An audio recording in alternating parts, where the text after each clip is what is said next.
안녕하세요. 저는 30대 주부로 결혼한 지는 이제 1년 정도 됐고요. 아이는 아직이에요. 아이를 빨리 갖고 싶었는데 남편이 경제적으로 안정이 되면 갖자고 해서 아직이네요.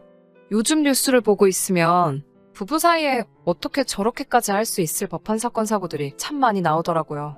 저는 그 이야기의 주인공이 제가 될 줄은 꿈에도 몰랐습니다. 저는 직원 숫자가 6명 정도인 작은 무역회사에 다니고 있어요.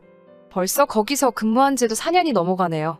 공무원 시험을 준비하다 뒤늦게 시작한 사회생활이지만 부지런한 성격 덕분에 잘 적응해서 하고 있어요. 지금의 남편과는 사회생활을 막 시작했을 무렵 직장인 독서동호회에서 만났어요. 독서동호회라곤 하지만 토론을 하거나 하는 건 아니었고요. 종이로 된 책을 좋아하는 사람들이 만나서 가볍게 커피도 마시고 책도 서로 빌려 읽는 정도의 모임이었어요. 10명 남짓의 동호회에서 남편은 회비를 관리하는 사람이었어요. 돈 관리가 깔끔하고 투명했고 거기에 성실하기까지 한 남편을 저를 포함한 모든 회원들은 신뢰하게 되었어요. 하지만 모임 시작 후 2년이 지나고 절반 가까운 사람들이 먼 곳으로 이사를 가거나 이직을 하게 되면서 모임도 결국 해체되고 말았습니다. 당시 저와 남편은 그나마 20분 거리의 직장에서 각자 근무하고 있었기 때문에 계속 연락을 주고 받았고요. 그렇게 자연스럽게 연인으로 발전했네요. 제가 그동안 봐온 남편은 매사알뜰하고 꼼꼼한 사람이었기에 저는 그를 이상적인 남편감으로 생각했어요. 그 흔한 술이나 담배에 돈을 쓰는 것 같지도 않았고 브랜드 옷이나 신발을 걸치진 않았어도 깨끗한 사람인 게 보였거든요. 물론 가끔 연애하면서 특별한 곳에 가고 싶을 때도 있었고 분위기를 내고 싶은 순간도 있었기에 서운한 적도 덜어 있었지만요. 그런 기색을 느낄 때면 남편은 늘 언젠가 자리를 잡고 그때에도 늦지 않는다며 저를 다독였습니다. 저는 그 말을 믿었고요. 그렇게 1년 좀 넘게 연애를 하다가 남편의 우리 같이 살면서 미래를 준비하면 어떻겠냐는 프로포즈에 제가 좋다고 하면서 결혼까지 하게 된 거죠. 사실 결혼 과정이 순탄치만은 않았어요. 일단 결혼 이야기가 나오자마자 상견례 장소부터 문제가 되었습니다. 제 성격이 화려하고 사치를 좋아하는 건 절대 아니지만 인생에 한 번뿐인 결혼식인 만큼 저도 나름 생각해오던 그런 그림이 있었으니까요. 강남에 있는 한 식당에서 양가 어른들을 모시고 진지한 분위기에서 상견례를 하고 싶었어요. 하지만 남편은 인터넷에서 할인 쿠폰을 구했다며 패밀리 레스토랑에서 상견례를 하자고 하더군요. 거긴 제가 학생 때 자주 가던 곳인데 말이죠. 제가 조용한 곳에서 여유롭게 하고 싶다고 말했지만 남편은 자기 주장을 굽히지 않았어요. 이제부터 결혼 준비하려면 여러모로 돈이 들어갈 텐데 양가 어른들도 다 이해해 주실 거라면서요. 물론 이해해 주시긴 하셨지만 저희 아버지는 나지막히 남자가 너무 돈돈하는 것도 좋지 않다며 좀 걱정을 하셨어요. 상견례 자리에서도 저희까지 전부 해서 6명이었는데 남편은 여기는 식전해주는 빵이 무료에다가 무한리필이 되고 하니까 메뉴는 4개 정도만 시켜도 충분하다며 손바닥만한 스테이크 2개에 스파게티 하나, 피자 하나를 시키더라고요. 어찌나 남편의 그런 모습이 남사스러운지 제 얼굴이 뜨거워지더군요. 그걸 눈치채신 저희 친정부모님께서 편하게 더 먹으라며 본인들이 사시겠다고 했어요. 그러자 남편은 이것저것 2-3개를 더 시키더라고요. 상견례가 어떻게 흘러가는지도 모르겠고 저는 그저 마음속으로 제발 남편이 돈을 냈으면 좋겠다고만 생각한 것 같아요. 하지만 아니나 다를까 식사가 끝나고 사람들이 일어나자 남편은 눈치를 보더니 화장실에 잠깐 다녀온다고 자리를 뜨더라고요. 결국 저희 부모님이 식사값을 계산하셨어요. 그날 저녁 제가 남편에게 전화를 해서 서운한 마음을 쏟아냈습니다. 아무리 우리가 돈을 아껴야 돼도 그렇지 어떻게 양가 어른들 모셔놓고 그럴 수가 있냐고요. 그러자 남편은 제가 그러는 이유를 모르겠다는 듯이 그래서 저희 아버지가 불편하다고 하셨냐고 되묻는 거예요. 제가 부모님 이야기하는 게 아니고 내가 불편했다고 소리를 지르자 남편은 저더러 진정하라며 실리를 추구해야 한대요. 하지만 그때만 해도 아직 제가 콩깍지가 씌어 있었는지 차마 결혼을 엎을 수는 없겠더라고요. 그래, 우리 둘의 더 나은 미래를 위해서 그런 걸 거야 라며 참았습니다. 이건 시작에 불과했다는 걸 그땐 몰랐어요.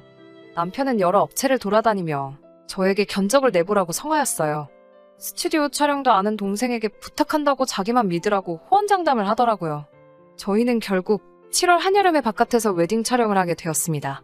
그때 찍은 사진 보면 제대로 제가 눈뜨고 있는 게 없어요. 거기다 사진 찍어준 아는 동생은 취미로 야생화 같은 걸 찍으러 다니는 사람이지 이렇게 본격적인 웨딩 촬영은 처음이었다고 하더라고요. 정말이지 그 사진만 보면 지금도 속상하고 억울해서 눈물부터 나요. 그것뿐만이 아니고 드레스도 여러 곳에서 입어보고 신중하게 고르고 싶었는데 입어보는 것도 다 돈이라면서 딱 3벌 입어보고 결정했어요.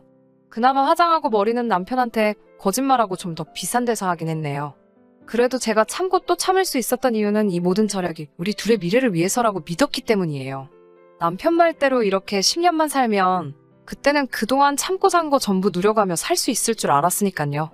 그런데 이게 속된 말로 죽 써서 개준 거더라고요. 신혼집은 남편하고 저하고 정확히 반반씩 해서 경기도에 있는 작은 빌라에서 시작하게 되었어요. 같이 살기 시작하니 남편의 절약 정신은 정말 제가 예상한 것보다 더 심각했어요.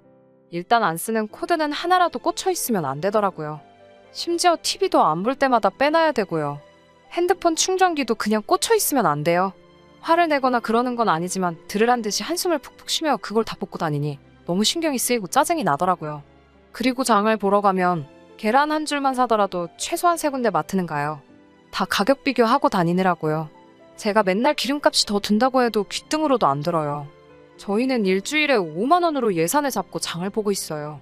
그런데 가령 고기를 산다거나 해서 예산이 초과가 되면 남편한테 그 자리에서 전화를 걸어 상의를 해야 해요. 이런 이야기를 처음에는 친정 어머니께 몇 번 했는데 어머니가 저보다 더 스트레스 받아 하셔서 요즘에는 어디 이야기할 곳도 없어요. 그냥 저 혼자 삭히고 살았어요. 그리고 올 겨울 정말 춥잖아요.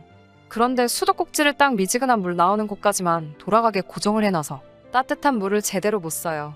샤워도 10분으로 시간을 정해놓고 10분이 넘어가면 계속 화장실 밖에서 1분 넘었다, 2분 넘었다 시간을 재면서 눈치를 주더라고요. 이런 결혼 생활이 지속이 되니까 정신병에 걸릴 것 같더라고요. 그래도 또 한편으론 스스로 무서울 만큼 제가 적응을 해가고 있었죠. 그러다 얼마 전 친정집에 누수 문제가 있어서 저희 부모님이 며칠간 저희 집에 오신 적이 있어요. 제가 남편한테 어른들 감기라도 드시면 고생하시니까 빨리 수도꼭지 풀어놓으라고 난리를 쳐서 부모님이 따뜻한 물로 샤워는 하실 수 있었어요. 그런데 생각지도 못한 데서 정말 충격적인 장면을 목격하고 말았습니다. 영하 13도였던 밤이었어요. 저희 집은 베란다가 없는 빌라라서 우풍이 있거든요. 그래서 제가 남편에게 부모님 따뜻하게 주무시게 해드리라고 신신당부를 했죠. 저는 그날 야근이었거든요. 그런데 집에 와보니 이 미친 인간이 저희 부모님에게 침낭을 드렸더라고요. 지는 우리털 이불을 덮고 처자고 있고요. 제가 어이가 없어서 남편을 흔들어 깨웠어요. 남편이 덮고 있던 이불을 뺏어서 저희 부모님을 덮어드리니 두 분이 잠에서 깨시더라고요. 제가 너무 창피하고 죄송해서 눈물을 흘렸어요. 그러자 저희 부모님은 웃는 얼굴로 강서방이 많이 쪼잔하고만 일하며 씁쓸한 미소를 보이시더라고요. 저는 부모님이 들으실까봐 남편에게 크게 소리도 못 지르고 바로 인근에 호텔을 예약해 두 분을 그리 모셨어요. 부모님이 호텔로 가신 뒤 저는 처음으로 남편에게 악을 쓰며 달라들었습니다. 내가 시부모님께 그래도 상관없냐고 그러자 아니 손님용 이불이 따로 있지도 않고 어쩔 수 없어서 그런 건데 왜 그렇게 난리냐며 오히려 화를 내더군요. 저더러 침낭이 얼마나 유용한 물건인지 아냐면서요. 폭풍 같던 주말이 지나고 남편이 출근한 날 저는 남편 몰래 회사에 병가를 내고 집에 남았습니다. 남편에게 어떻게 복수를 할까? 나도 똑같이 시부모님을 추위에 떨게 해야 하나 고민을 했어요. 멍청하고 생각 없는 짠돌이 남편이 문제지 사실 시부모님이 무슨 죄가 있겠어요. 저는 중고물품 파는 곳에다가 저희 부부가 쓰던 퀸사이즈 침대를 무료 나눔한다고 글을 올렸습니다. 파는 것도 귀찮고 남편이 오기 전에 없애버리고 싶은 마음뿐이었거든요. 결혼할 때 샀으니 거의 새거나 마찬가지였어요. 글을 올리기가 무섭게 몇 사람이 앞다투어서 가져가겠다고 하더군요. 그러다 어떤 사람이 20만 원을 줄 테니 자기한테 팔려고 제시를 해와서 그 사람한테 팔았습니다. 그 20만 원으로 마트에 가서 정말 혼자 간신히 누울 만큼 작은 침대를 하나 샀어요. 퀸사이즈 침대가 놓여있던 자리에 새로 산 작은 침대와 그 바로 옆으로 남편이 쓸 침낭 하나를 놓아 두었습니다. 몇 시간 뒤 퇴근해서 집에 온 남편은 노발대발 난리더군요. 그런데 자기께 침낭이라서 열받은 건 둘째고 퀸사이즈 침대를 제값도 안 받고 남한테 넘겼다는 거에 열이 받았더라고요. 내가 저런 남자의 뭘 보고 결혼을 한 건지 스스로 한심하더라고요. 저는 남편이 뭐라건 무시하고 제 침대에서 혼자 자는 생활을 시작했습니다. 남편도 오기가 생긴 건지 소파 위에서 침낭에 들어가서 자더라고요. 그렇게 부부 사이가 틀어지기 시작하고 얼마 지나지 않아 시어머니께서 저희 집에 오셨어요. 시아버지와 부부싸움 후 홧김에 집에서 나오셨는데 시아버지가 홀딱 현관 비밀번호를 바꾸셨다고요. 시어머니가 오셨던 그날도 저희 친정부모님이 오셨던 날만큼 추웠죠. 하나뿐인 오리털 이불은 제가 덮고 있었고 집에는 그때처럼 여분의 침낭 하나가 더 있을 뿐이었어요. 남편은 저에게 빨리 오리털 이불을 내놓으라고 난리더군요. 저는 이건 손님용이 아닌데 이걸 어떻게 드리냐면 남편이 했던 그대로 말했어요. 일부러 시어머니 들으라는 식으로 제 목소리를 낮추려고 하지도 않았고요. 그렇게 투닥대고 있으니 제가 한 말을 듣고 예상한 대로 시어머니께서 저에게 뭐라고 한 말씀 하시더라고요. 그래서 제가 남편이 저희 부모님에게 했던 일을 그대로 말씀드렸어요.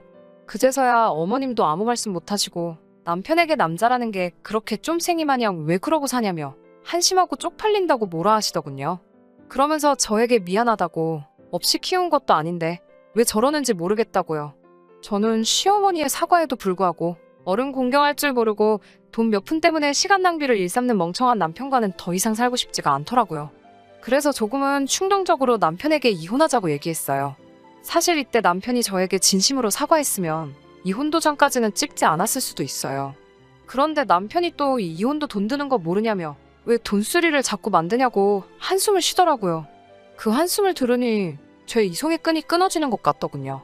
그 다음날 이혼 전문 변호사를 만나 물으니 이런 것도 이혼 사유가 될 수 있고 남편의 귀책 사유가 될 수 있다고 하더라고요. 그런데 그 변호사 말이 진짜 짠돌이들은 이혼도 돈 생각하느라 못하니까 그 점을 무기로 잘 생각해서 써먹어보라고 하더라고요. 그래서 남편과 이혼하기 전에 일단 재산적 가치가 있는 건 조금씩 정리를 하려고요. 정말 개거품 물 때까지 집안 물건 하나씩 헐값에 정리하려고 합니다. 들어주셔서 감사합니다.